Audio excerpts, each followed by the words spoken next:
Now I'd like to talk with you about the travel guides to Britain. And of course this is a very broad subject, and if you want a travel guide you can find lots of different editions.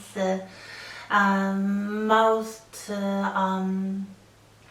have been also available in ebook form, so I have quite a lot of travel guides in my computer. So if we look at those big publishing houses like Lonely Planet or Rough Guides or Berlitz, they all have some sort of books, usually more than one, devoted to the United Kingdom. So usually either the city guides or the region guides for England, Scotland and so on. I'd just like to show you a few of my old travel guides that I have had for a long time. Here, the eyewitness guides, very visual. This is something that would be an interesting subject for research generally. How travel guides changed in time from very descriptive books with hardly any illustrations, no photographs, perhaps some black and white drawings, to the travel guides very heavy on photography. And this idea, the eyewitness guides or Przewodniki Wiedzy i Życia in Polish edition, which have a lot of graphic materials. So like Buckingham Palace, we have a very detailed drawing with some close-ups in the forms of photography. So London and Great Britain, and I also have two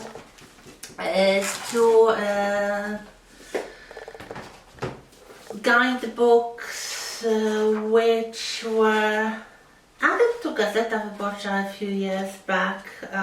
So one is England, another one is Scotland. Nowadays, basically, I use them, or we use them, me and my husband, use them in planning our trips, but basically you can find most of these things online, and I have many more guidebooks as ebooks. It's quite more useful actually when you travel. Did you know that one of our professors from the Institute, Professor Bożena Chylińska, also wrote a guidebook to Great Britain? Yes, she's an American specialist, but early in her career she wrote a guidebook, a small guidebook, the kind of old style with drawings, to Great Britain. It's quite interesting. It's a little bit of trivia. And something I showed you in the first live meeting, there are some specialized guidebooks like this one, Paweł Kubisztal, Pieskie Wyspy. A book around 100 pages with lots of illustrations and lots of interesting stories about dogs and places connected with dogs and dog lovers, and I've seen quite a few. I'm more of a cat person, but I've had many dogs in my life, and I love animals generally, so absolutely. So this is quite lovely. And if you have any guidebooks to any parts of the United Kingdom at home, by all means take them off the shelf, browse them. They might be useful for our discussions of different areas in Britain, including London. If you have guidebooks to London, it's a very good idea to look at them now. But there is one more interesting aspect to the history of guidebooks, and namely the old guidebooks, the first guidebooks that start to appear in the 19th century, and they are quite fascinating. They are, as I said, very descriptive, so you read everything rather than actually watch any illustrations. So they provide you with some sort of written commentary on what you visit. And the first one started to appear in the middle of the 19th century. One of the first authors was Thomas Cook. Thomas Cook, the founder of one of the first travel agencies, the originator of the package holidays, and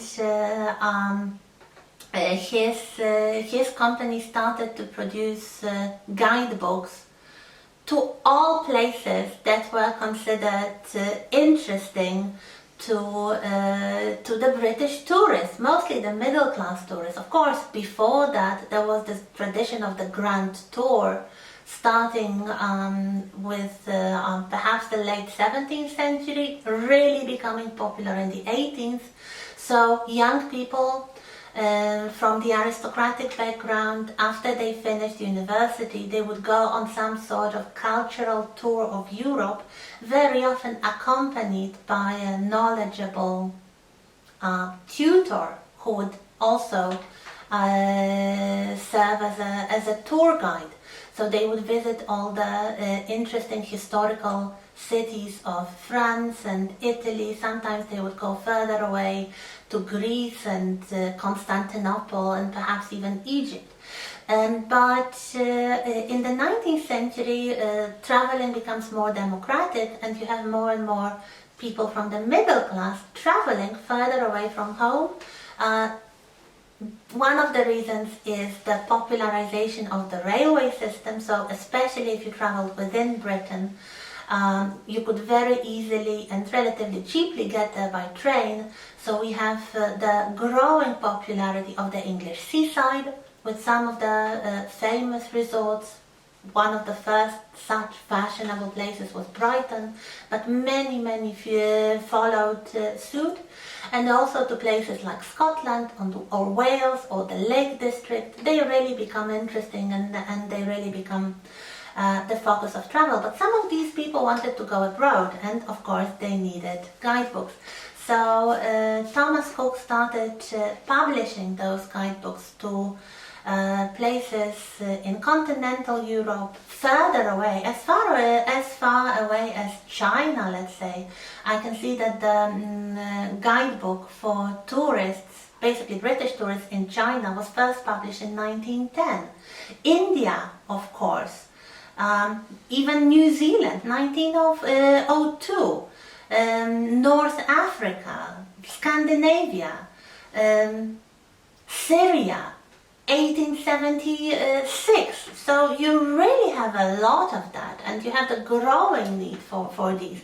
And the first guidebooks to Great Britain, and first of all to London, start to appear in the middle of the 19th century. I guess the very first is called Handbook of the Trip to Liverpool, probably from London, 1845. Very interesting. And then we have another masterpiece of travel guides, named after and written by, at least the first editions, George Bradshaw. So Bradshaw's Guide. This actually arose from the idea of having a little book with train timetables. So the very first book, which was more of a timetable book with the times of trains. They didn't change so often, of course. So you could actually print a book and have it in your pocket. Was published apparently in 1839. So just as the trains were getting popular, So George Bradshaw himself started writing these guides, like where you could go on trips by train. He died in 1853, but his work was continued bearing his name. So we have the concept of Bradshaw's guides for the remainder of the 19th century, for the early 20th century, until basically the Second World War. Definitely you can talk about Bradshaw's guides. And they have quite a cultural presence if you know about them and if you notice them. These are the guides that were, for example, referenced by Sir Arthur Conan Doyle. This is something that Sherlock Holmes used. This is something that was mentioned by Agatha Christie and in Daphne du Maurier's Rebecca. So all kinds of suspense novels, crime fiction. Some more books mention that. It is also mentioned in Bram Stoker's Dracula. The characters of Dracula check the timetables for trains in Bradshaw's guide. So absolutely. It is mentioned in Around the World in 80 Days. It is mentioned by Dickens, so everybody knew it, everybody respected it.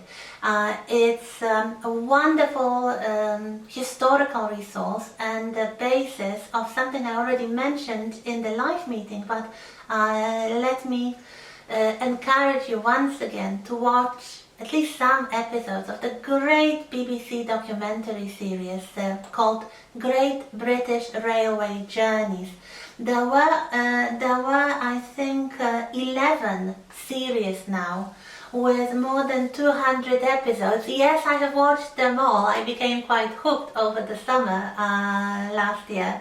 And the idea behind this documentary series is that the host, called Michael Portillo, who used to be actually a very young member of the government. He used to be the Minister of Transport in the government of Margaret Thatcher. So he had some personal experience with the railways, and he was fascinated with Bradshaw's guide, and he now travels across the British Isles by train, visiting the places mentioned in Bradshaw's guide and kind of checking whether some information still applies more than a century later, like whether the same crafts and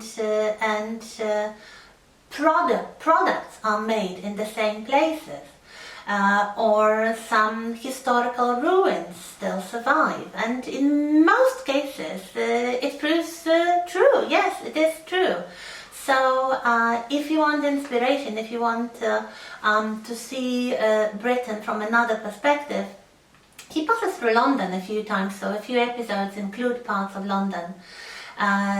But he just goes all the way. He goes to Scotland, he even goes to Ireland, which of course in the 19th century was part of the United Kingdom. There wasn't a division into the Republic and the Northern Ireland, but that's one thing to remember. Bradshaw's guides and the Great British Railway Journeys. Another very interesting type of guidebook, and another interesting person, and this time it's a foreigner. His name was Nikolaus Pevsner, and he was German, born in 1902, but he moved to Britain. He became a professor he was basically a professor of architecture. He was most interested in architecture, and he started traveling in Britain to visit all places of architectural interest. So historical buildings, historical churches, basically everything. And he produced a monumental work, 46 volumes. So for each county there was a guide, and the general title is The Buildings of England. The Buildings of England. He wrote it, he published it between 1951 and 1974, and it's very detailed. It's one of the pioneering works of this kind of cultural travel with specifically aristocratic architectural, also aristocratic, because most of the surviving architecture is either connected with the church or with the aristocracy. So those guides listed under the Buildings of England. Nicolaus Pevsner. And a few years ago there was a series, a BBC series, which was quite interesting. The title was Travels with Pevsner, and it had quite a few episodes.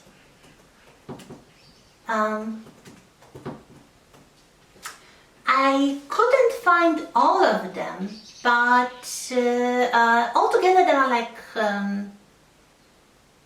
12. I probably found half of them on YouTube and generally online.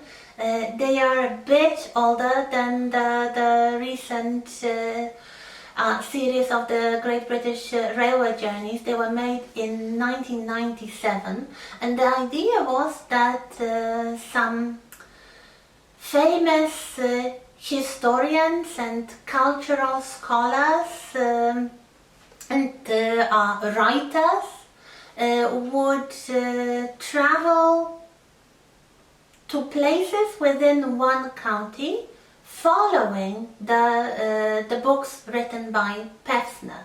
So, for example, we have Philippa Gregory traveling in Bristol and Somerset, or Dan Cruikshank traveling in Norfolk, or Germaine Greer, the feminist writer. I didn't know she was an art historian, traveling in Warwickshire.